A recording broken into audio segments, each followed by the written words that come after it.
ನಮಸ್ಕಾರ. ಕನ್ನಡ ಒನ್ ನ್ಯೂಸ್ಗೆ ಸ್ವಾಗತ. ನಾನು ನಿಮ್ಮ ಭಾಗ್ಯನಾರಾಯಣ ಬೊಗ್ಗವರಪು. ಪ್ರಜ್ವಲ್ ರೇವಣ್ಣ ಕತೆ ಏನಾಯ್ತು ಅನ್ನೋದು ನಿಮ್ಗೆ ಆಲ್ಮೋಸ್ಟ್ ಗೊತ್ತಿದೆ. ಒಂದು ಪ್ರಕರಣದಲ್ಲಿ ಜೀವಾವಧಿ ಶಿಕ್ಷೆ ಆಗಿದೆ. ಆ ಜೀವಾವಧಿ ಶಿಕ್ಷೆಗೆ ತಡೆ ಕೋರಿ ಹೈಕೋರ್ಟ್ಗೆ ಹೋದ್ರೆ ಆ ಹೈಕೋರ್ಟ್ ಅಲ್ಲೂ ಸಹ ಆ ತಡೆ ನೀಡೋದಕ್ಕೆ ನಿರಾಕರಿಸಲಾಗಿದೆ. ಹಾಗಾಗಿ ಜೀವಾವಧಿ ಶಿಕ್ಷೆ ಹಾಗೆಯೇ ಇರುತ್ತೆ. ಇನ್ನೂ 2 ಪ್ರಕರಣಗಳು ಪೆಂಡಿಂಗ್ ಇದ್ದಾವೆ. ಆ ಪ್ರಕರಣಗಳಲ್ಲಿ ಏನು ಶಿಕ್ಷೆ ಆಗುತ್ತೋ ಗೊತ್ತಿಲ್ಲ.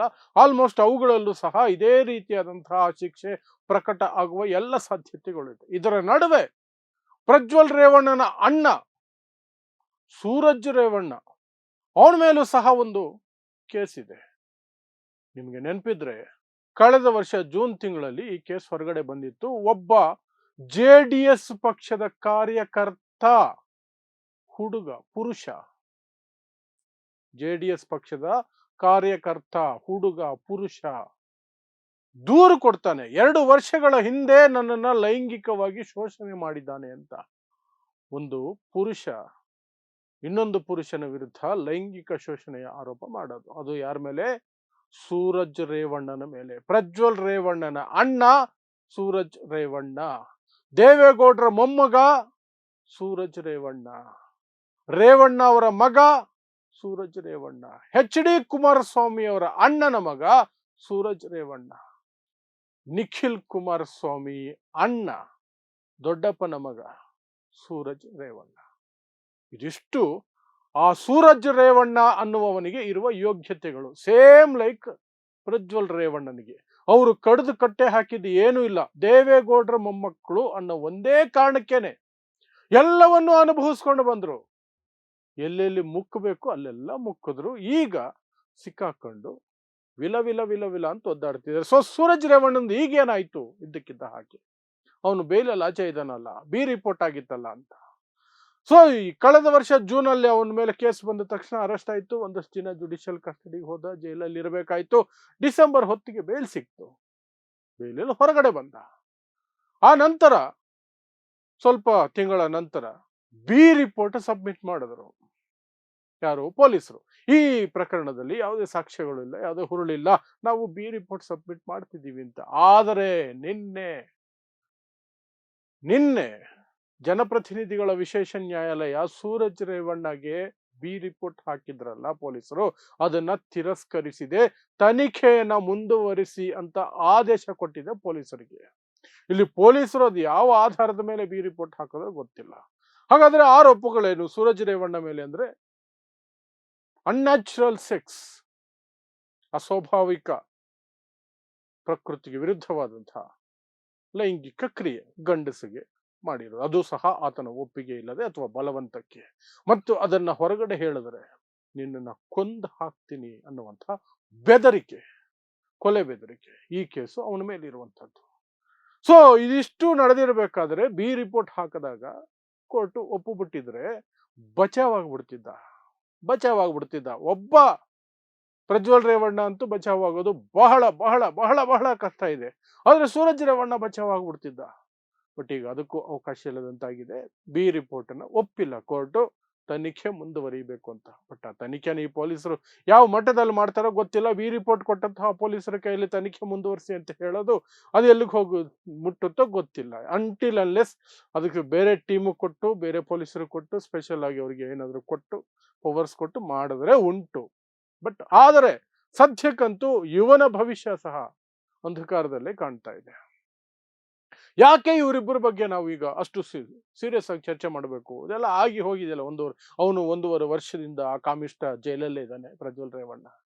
ಅವನಿಗೆ ಜೀವಾವಧಿ ಶಿಕ್ಷೆನೂ ಒಂದು ಕೇಸಲ್ಲಿ ಆಗಿದೆ, ಇನ್ನೂ 2-3 ಕೇಸಲ್ಲಿ ಆಗತ್ತೆ, ಏನೇನೋ ಆಗತ್ತೆ. ಯಾಕೆ ಅಂದ್ರೆ ಈ ರಾಜ್ಯದಲ್ಲಿ ಪ್ರಾದೇಶಿಕ ಪಕ್ಷ ಅಂತ ಒಂದು ಇರುವಂತಹದ್ದು ಕೇವಲ ಮತ್ತು ಕೇವಲ ಜೆಡಿಎಸ್ ಮಾತ್ರ.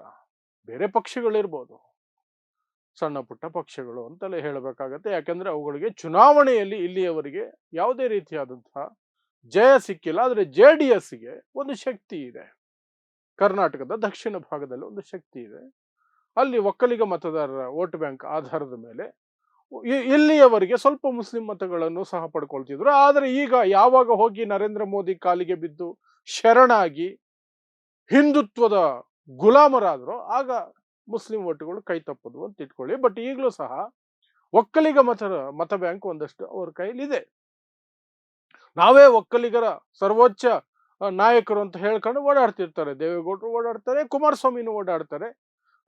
ರೇವಣ್ಣಗೆ ಓಡಾಡುವಂತಹ ಮುಖ ಇವಾಗಿಲ್ಲ. ಯಾಕಂದ್ರೆ ಅವರ ಸುಪುತ್ರರು ಮಾಡಿರುವಂತಹ ಸತ್ಕಾರ್ಯಗಳನ್ನ ಇಟ್ಕೊಂಡು ಆಚೆ ಬಂದು ಮುಖ ತೋರಿಸೋದಕ್ಕೆ ಅಷ್ಟು ಇಲ್ಲ. ಹಾಗಾಗಿ ಮೂಲೆ ಸೇರ್ಕೊಂಡಿದ್ದಾರೆ.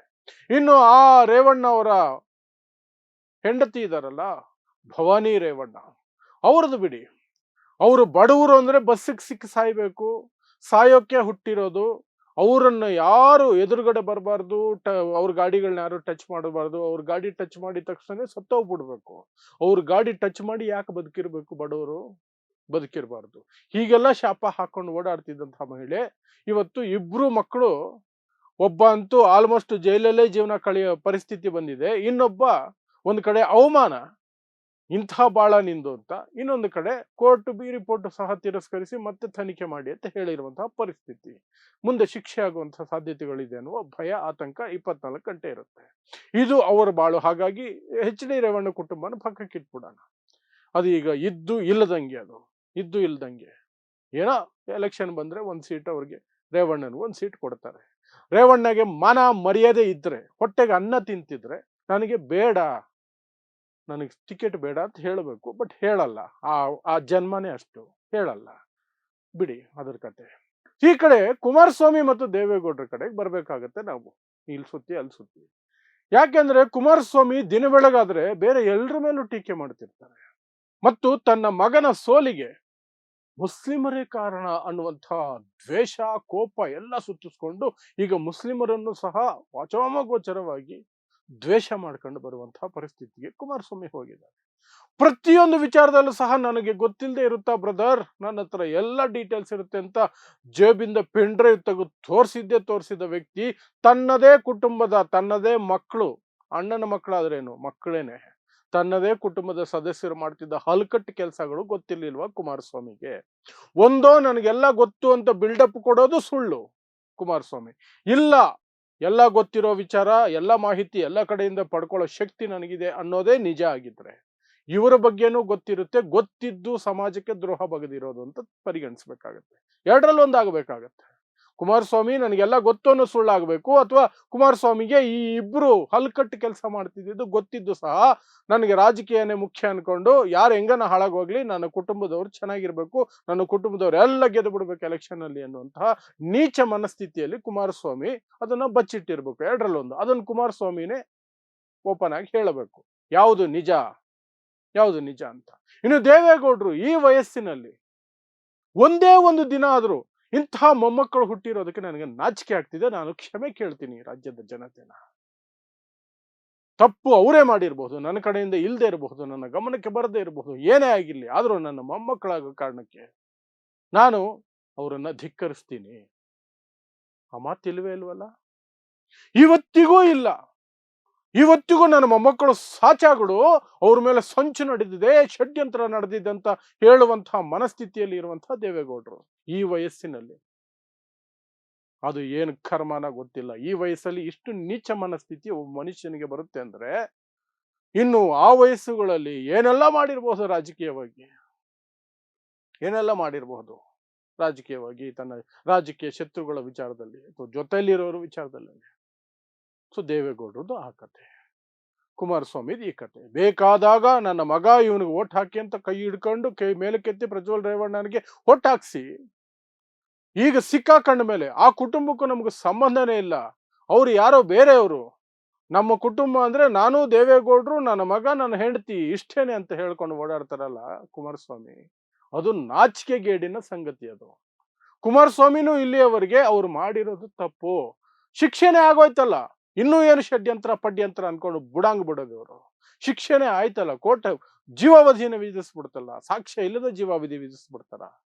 ಆದ್ರೂ ಇಲ್ಲಿಯವರೆಗೆ ಕಥೆ ಕಟ್ಕೊಂಡೆ ಓಡಾಡೋದು. ಮತ್ತೆ ಒಂದೇ ಒಂದಿನ ಸಹ ಎಲ್ಲವನ್ನೂ ಟೀಕೆ ಮಾಡುವ ಕುಮಾರಸ್ವಾಮಿ, ಅಟ್ಲೀಸ್ಟ್ ಅವತ್ತು ಜೀವಾವಧಿ ಶಿಕ್ಷೆ ಬಂದ ದಿನ ಓಕೆ, ಹೆಣ್ಣು ಮಕ್ಕಳಿಗೆ ನ್ಯಾಯ ಸಿಕ್ಕಿದೆ, ನನಗೂ ಸಂತೋಷ ಇದೆ, ಅವ್ನು ನನ್ನ ಮಗ ಆದ್ರೇನು ಯಾವನಾದ್ರೇನು ಶಿಕ್ಷೆ ಆಗಿದೆಯಲ್ಲ. ಬರಲ್ವೇ ಇವ್ರ ಬಾಯಲ್ಲಿ? ಇವತ್ತಿಗೂ ನಾವು ಸಾಚಾಗಳು ಅಂತ. ಮತ್ತಿನ್ನೇನಾದರೂ ದೊಡ್ಡ ಅಪಾಯ ನಡೆದು ಬಿಡುತ್ತೆ ಅಂತ ಹೋಗಿ ಮೋದಿ ಕಾಲಿಗೆ ಬಿದ್ದು ಬಿಜೆಪಿ RSS ಶರಣಾಗಿ ಗುಲಾಮಗಿರಿಗೆ ಇಳಿದು ಬಿಟ್ಟಿದ್ದಾರೆ. ಆ ಮೂಲಕ ಈ ರಾಜ್ಯಕ್ಕೆ ಒಂದು ಶಕ್ತಿಯಾಗಬೇಕಾಗಿದ್ದಂತಹ, ಪರ್ಯಾಯ ಪಕ್ಷವಾಗಬೇಕಾದಂತಹ, ಯಾಕಂದ್ರೆ ರಾಷ್ಟ್ರೀಯ ಪಕ್ಷಗಳು ಯಾವತ್ತಿದ್ರೂ ಈ ರಾಜ್ಯಕ್ಕೆ ಆಗ್ಲಿ ಯಾವುದೇ ರಾಜ್ಯಕ್ಕಾಗ್ಲಿ ಕಂಟಕ. ಕಾಂಗ್ರೆಸ್ ಆದರೂ ಸರಿನೇ, ಬಿಜೆಪಿ ಆದರೂ ಸರಿನೇ, ಅವರೆಲ್ಲ ಹೈಕಮಾಂಡ್ ಗುಲಾಮರು. ಹೈಕಮಾಂಡ್ ಏನು ಹೇಳುತ್ತೋ ಅದನ್ನು ನಂಬಿ ಅದನ್ನು ಒಪ್ಪಿ ಮಾಡಲೇಬೇಕಾದಂತಹ ಪರಿಸ್ಥಿತಿಯಲ್ಲಿ ಅವ್ರು ಇರ್ತಾರೆ.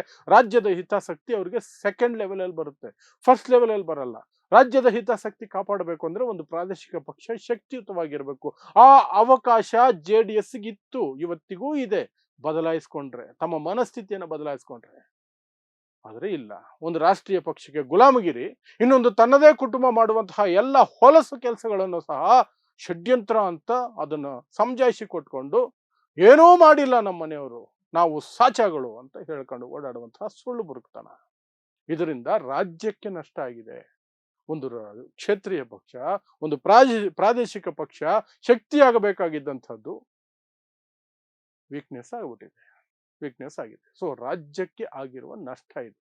ಹಾಗಾಗಿ ಇದ್ರ ಬಗ್ಗೆ ಮಾತಾಡ್ತಿರೋದು. ಇಲ್ಲದೆ ಹೋದ್ರೆ ಆ ಕುಟುಂಬದವ್ರು ರೇಪಿಸ್ಟ್ಗಳಾದ್ರೆ ನಮ್ಗೇನು ಇನ್ನೇನಾದ್ರೇನೋ ಕಾನೂನಿದೆ, ನೋಡ್ಕೊಳ್ತದೆ, ಜೈಲ್ಗೆ ಹೋಗ್ತಾರೆ. ಆದ್ರೆ ರಾಜ್ಯಕ್ಕಾಗಿರೋ ನಷ್ಟ ಇದೆಯಲ್ಲ, ಅದನ್ನು ತುಂಬಿಸಕ್ಕಾಗಲ್ಲ. ಅಂಟಿಲ್ ಅನ್ಲೆಸ್ ಬೇರೆ ಇನ್ಯಾವುದಾದ್ರೂ ಪಕ್ಷ ಬಂದು JDSನಷ್ಟೇ ಶಕ್ತಿಯುತವಾಗಿ ಪ್ರಾದೇಶಿಕ ಪಕ್ಷವಾಗಿ ಬೆಳೆದರೆ ಆಗ ಹಾಳಾಗೋಗ್ಲಿ ಬಿಡಿ JDS ಅಂತ ಹೇಳ್ಬೋದು.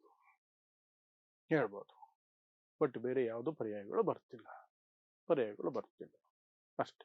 ಸೊ ಇದಿಷ್ಟು ಪ್ರಜ್ವಲ್ ರೇವಣ್ಣ ಮತ್ತು ಸೂರಜ್ ರೇವಣ್ಣ ಕೇಸುಗಳ ವಿಚಾರದಲ್ಲಿ ನಮ್ಮ ರಾಜ್ಯದ ವಿಚಾರವನ್ನು ತಂದು ನಾವು ನೋಡಬಹುದಾದಂತಹ ವಿಚಾರಗಳು. ಅದರಲ್ಲಿ ವಿಶೇಷವಾಗಿ ಸೂರಜ್ ರೇವಣ್ಣಗೆ ಅವನು ಮಾಡಿದಂತಹ ಅವನ ಮೇಲೆ ಆರೋಪ ಇದೆಯಲ್ಲ, ಅದು ಕುಂತ್ರಿ ಕೆಲಸ ಅನ್ನುವಂತಹ ಆರೋಪ, ಆ ಕೆಲಸಕ್ಕೆ B ರಿಪೋರ್ಟ್ ಬಿದ್ದರೂ ಸಹ ಕೋರ್ಟ್ ಒಪ್ಪಿಲ್ಲ, B ರಿಪೋರ್ಟ್ನ ಒಪ್ಪಿಲ್ಲ, ಕ್ಯಾನ್ಸಲ್ ಮಾಡಿ ತನಿಖೆ ಮುಂದುವರಿಸೋಕೆ ಹೇಳಿದೆ. ಇಷ್ಟೇ ವಿಚಾರ. ಸೊ ನೋಡ್ತಾ ಇರಿ ಸಮಾಜಕ್ಕಾಗಿ ಕನ್ನಡ 1 ನ್ಯೂಸ್. ನಮಸ್ಕಾರ.